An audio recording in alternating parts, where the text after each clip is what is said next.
ನಮಸ್ಕಾರ ಸ್ನೇಹಿತರೆ, ವಿಶ್ವವಾಣಿ ಟಿವಿ ಸ್ಪೆಷಲ್ನ ಈ ಒಂದು ವಿಶೇಷ ಸೆಗ್ಮೆಂಟಿಗೆ ಸ್ವಾಗತ. ನಾನು ಸುಜಯರಾಜ್. ಸ್ನೇಹಿತರೆ, ನಟ ಮತ್ತು ಸ್ವಯಂ ಘೋಷಿತ ಸಾಮಾಜಿಕ ಹೋರಾಟಗಾರ ಚೇತನ್ ಅಹಿಂಸಾ ಅವರು ಅಣ್ಣವರ ಪುಣ್ಯಭೂಮಿ ವಿಚಾರವಾಗಿ ಕೆಲವೊಂದಷ್ಟು ಗೊಂದಲಮಯ ಹೇಳಿಕೆಗಳನ್ನು ಕೊಟ್ಟಿದ್ದಾರೆ. ಈ ಬಗ್ಗೆ ಮಾತಾಡಲಿಕ್ಕೆ ನಮ್ಮ ಜೊತೆಗೆ ನಟಿ ಅಪೂರ್ವ ಶ್ರೀ ಅವರಿದ್ದಾರೆ. ಮಾತಾಡಿಸ್ತಾ ಹೋಗೋಣ ಬನ್ನಿ ಮ್ಯಾಮ್. ಫಸ್ಟ್ಲಿ ಚೇತನ್ ಅವರ ಕೆಲವೊಂದಷ್ಟು ಗೊಂದಲಮಯವಾದಂತಹ ಹೇಳಿಕೆಗಳು ಅಣ್ಣವರ ಪುಣ್ಯಭೂಮಿಗೆ ಸಂಬಂಧಪಟ್ಟ ಹಾಗೆ ನಿಮ್ಮ ರಿಯಾಕ್ಷನ್?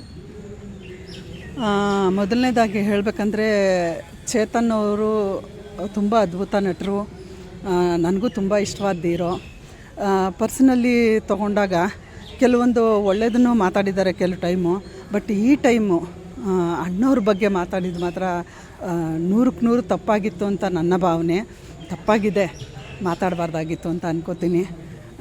ಇಷ್ಟು ಮಾತ್ರ ಹೇಳಬಲ್ಲೆ. ಇನ್ನೇನು, ಯಾಕೆಂದರೆ ದೊಡ್ಡವರೆಲ್ಲ ತುಂಬ ಅದ್ರ ಬಗ್ಗೆ ಡೀಟೇಲಾಗಿ ತಿಳ್ಕೊಂಡು ಕ್ಲೀನಾಗಿ ಮಾತಾಡಿದ್ದಾರೆ. ನಾವು ನಮಗೆ ತಿಳಿದಿದ್ದನ್ನು ನಾವು ಹೇಳಬೇಕು ಅನ್ನೋ ಉದ್ದೇಶದಿಂದ ಬಂದು ಇಷ್ಟು ಮಾತಾಡ್ತಾ ಇದ್ದೀನಿ. Thank you very much.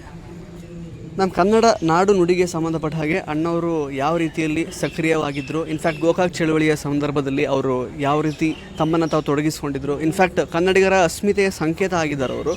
So ಅಂದರೆ ಯಾರೋ ಅಂದರೆ ಬೇರೆ ಹೊರದೇಶದಿಂದ ಬಂದಂಥವರು ಈಗ ಅವರ ಪುಣ್ಯಭೂಮಿ ವಿಚಾರಕ್ಕೆ ಸಂಬಂಧಪಟ್ಟ ಹಾಗೆ ಮಾತಾಡ್ತಾರೆ ಅಂತ ಹೇಳುವಾಗ, ಕನ್ನಡಿಗರಾಗಿ ಈಗ ನೀವು ಕೆಲವೊಂದಷ್ಟು ಪೋಷಕ ನಟರುಗಳು ಧ್ವನಿ ಎತ್ತುತ್ತಾ ಇದ್ದೀರಾ. ಬಟ್ ಯಾಕೆ ಈಗ ದೊಡ್ಡ ನಟರುಗಳು ಅಂತ ಅನ್ನಿಸ್ಕೊಂಡಿರೋರು ಯಾಕೆ ಇದ್ರ ಬಗ್ಗೆ ಏನೂ ಮಾತಾಡ್ತಾ ಇಲ್ಲ? ಬಿಕಾಸ್ ರಾಜ್ಕುಮಾರ್ ಅಂತ ಹೇಳುವಂತಹ ವ್ಯಕ್ತಿ ಕೇವಲ ಕನ್ನಡ ಚಿತ್ರರಂಗಕ್ಕೆ ಮಾತ್ರ ಸೀಮಿತವಾದಂತಹ ವ್ಯಕ್ತಿ ಅಲ್ಲ. ಜನಗಳವರನ್ನು ಒಂದು ರೀತಿ ಸಾಂಸ್ಕೃತಿಕ ರಾಯಭಾರಿ ಅಂತ ಕರೀತಾರೆ ಆ್ಯಕ್ಚುಲಿ. ಯಾಕೆ ಅಂದರೆ ಕನ್ನಡ ಚಿತ್ರರಂಗದ ನಟರುಗಳು, ಸೂಪರ್ ಸ್ಟಾರ್ ನಟರುಗಳು ಯಾರೂ ಈ ಬಗ್ಗೆ ಏನೂ ಮಾತಾಡಿಲ್ವಲ್ಲ, ಯಾಕೆ ಅಂತ? ದೊಡ್ಡ ಸೂಪರ್ ಸ್ಟಾರ್ಗಳ ಬಗ್ಗೆ ಅಂತ ಅಂದರೆ ಅದನ್ನು ಅವ್ರನ್ನೇ ಕೇಳಬೇಕು, ನಾವೇನು ಹೇಳೋಕ್ಕಾಗಲ್ಲ ಅದ್ರ ಬಗ್ಗೆ. ಬಟ್ ನಾನೊಬ್ಳು ನಟನಾಗಿ ಅಣ್ಣವ್ರ ಬಗ್ಗೆ ಹೇಳಬೇಕು ಅಂತ ಅಂದರೆ, ಸಾಸಿವೆಗಳಷ್ಟು ನಾನು ಹೇಳೋಕ್ಕಿಂತ ಮುಂಚೆ ಜನರಿಗೆಲ್ಲರಿಗೂ ಗೊತ್ತು, ಎಲ್ಲರೂ ಅದ್ರ ಬಗ್ಗೆ ಮಾತಾಡಿದ್ದಾರೆ.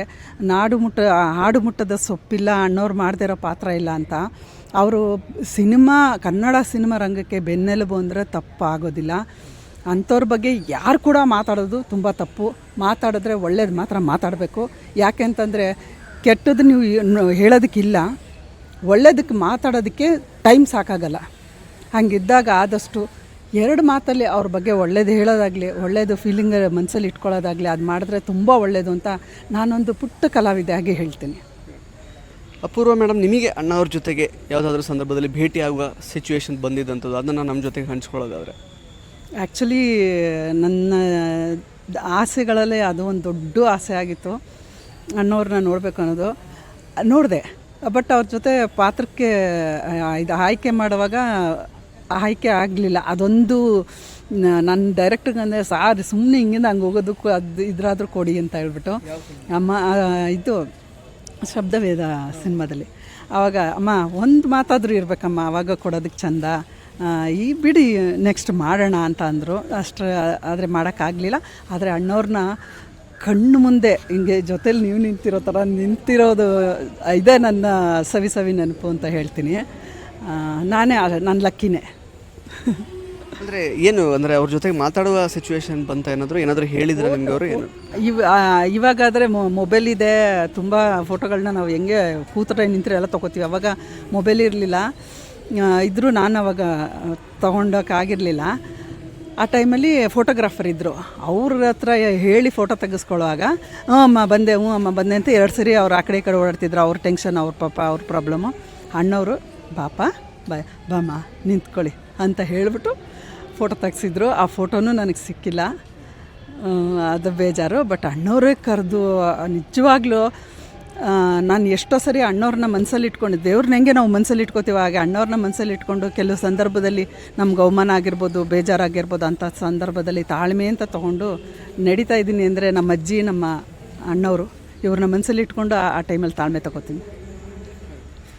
ಮ್ಯಾಮ್, ಆ್ಯಕ್ಚುಲಿ ಈಗ ಕನ್ನಡ ಚಿತ್ರರಂಗ ಈಗ ಅಣ್ಣವ್ರು ತೀರು ಹೋದ ನಂತರ ತಬ್ಬಲಿ ಆಯ್ತು ಅಂದರೆ ಯಾರೋ ಒಬ್ಬ ನಾಯಕ ಅನ್ನೋ ಥರ ಯಾರೂ ಇಲ್ಲ, ಅಥವಾ ಏನೋ ಸಮಸ್ಯೆ ಅಂತ ಬಂದಾಗ ಅದನ್ನು ಸಾಲ್ವ್ ಮಾಡೋದಕ್ಕೆ ಅಣ್ಣವ್ರು ಇರ್ತಾಯಿದ್ರು. ಈಗ ಯಾರೂ ಇಲ್ಲ, ಆ ಸ್ಥಾನವನ್ನು ಯಾರೂ ತುಂಬುತ್ತಾನೂ ಇಲ್ಲ ಆ್ಯಕ್ಚುಲಿ.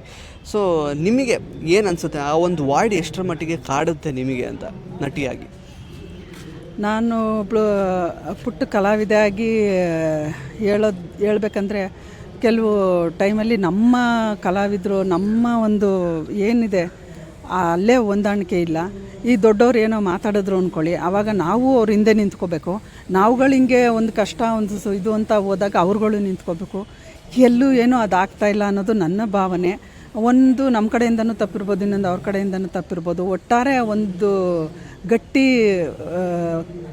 ಈ ಕಡ್ಡಿಗಳನ್ನ ಕಟ್ಟಿಗೆ ಅಂತಾರಲ್ಲ, ಆ ಥರ ಕಟ್ಟುವಂಥ ಇದು ಇಲ್ಲ ಅಂದ್ಕೊತೀನಿ. ನನ್ನ ಅನಿಸಿಕೆ ಇದು ಹಂಗಂತ ಅನ್ಕೊತೀನಿ. ಆದ್ದರಿಂದ ಈ ಥರ ಒಂದು ಸಣ್ಣ ಪುಟ್ಟ ಲೋಪಗಳು ಆಗ್ತಾ ಇರತ್ತೆ ಅಂತ.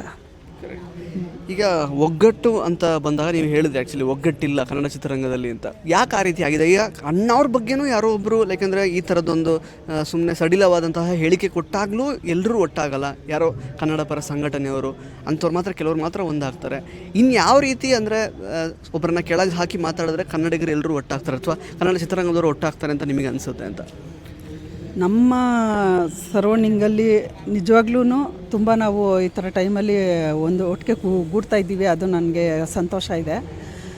ಇನ್ನು ದೊಡ್ಡವರು ಲೆಕ್ಕದಲ್ಲಿ ದೊಡ್ಡವರು ಇದ್ರ ಹತ್ರ ಇದು ಮಾಡಬೇಕಂದ್ರೆ ಅವ್ರಿಗೆ ಕೇಳಬೇಕು. ನನಗಂತೂ ನಿಮ್ಗೇನಿದೆ ಡೌಟು, ಆ ಡೌಟು ಏನಾಗ್ತಿದೆ ಅನ್ನೋದು ನನಗೂ ಇದೆ. ನನಗೂ ಬಿಡಿಸ್ಲಾಗದೇ ಇರೋ ಗೊಂದಲ ಅಂತ ಅನ್ಕೊತೀನಿ. ಯಾಕೆಂದರೆ ಮೊದಲೆಲ್ಲ ಈಗ ಇವನ್ ರಾಜಕಾರಣಿಗಳು ಕೂಡ ತುಂಬ ಹೆದರ್ತಾ ಇದ್ರು ಅಂತಂದರೆ ಯಾರೊಬ್ಬರು ಅಂದರೆ ತುಂಬ ದೊಡ್ಡ ನಟರ ಬಗ್ಗೆ ಎಲ್ಲ ಮಾತಾಡೋದಕ್ಕೋಸ್ಕರ. ಬಟ್ ಈಗ ಸಣ್ಣ ಪುಟ್ಟವರು ಏನಾದರೂ ಮಾತಾಡ್ತಾರೆ ಮತ್ತು ಸೋಷಿಯಲ್ ಮೀಡಿಯಾದಲ್ಲಿ ಕಂಡವ್ರು ಪೋಸ್ಟ್ ಹಾಕುವಂಥದ್ದು ಅಥವಾ ಸುಮ್ಮನೆ ಗೊತ್ತಲ್ಲ ಟ್ರಾಲ್ ಮಾಡ್ತೀವಿ ಅಂತ ಹೇಳ್ಕೊಂಡು ದೊಡ್ಡ ದೊಡ್ಡ ಲೆಜೆಂಡ್ರಿ ಆ್ಯಕ್ಟರ್ಸ್ಗಳ ಬಗ್ಗೆ ಮಾತಾಡ್ತಾರೆ. ಸೊ ಅದಕ್ಕೆಲ್ಲ ಬ್ರೇಕ್ ಹೆಂಗೆ ಬೀಳಬೇಕು ಅಂತ ನಿಮ್ಮ ಪ್ರಕಾರ?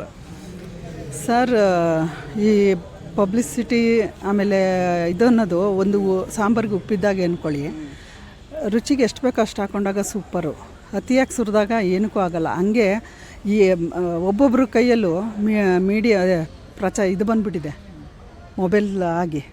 ಅದನ್ನು ಒಳ್ಳೆಯದಕ್ಕೆ ಯೂಸ್ ಮಾಡ್ಕೊಳ್ಳೋದಕ್ಕಿಂತ ಇಂಥ ಒಂದು ದೊಡ್ಡ ವ್ಯಕ್ತಿ ಇದ್ದರೆ ತಾನೇ ಅವ್ರ ವಿಷಯ ಮಾತಾಡಿದಾಗ ಎಲ್ಲರೂ ಬೇರೆಯವ್ರು ಇದಾಗೋದು.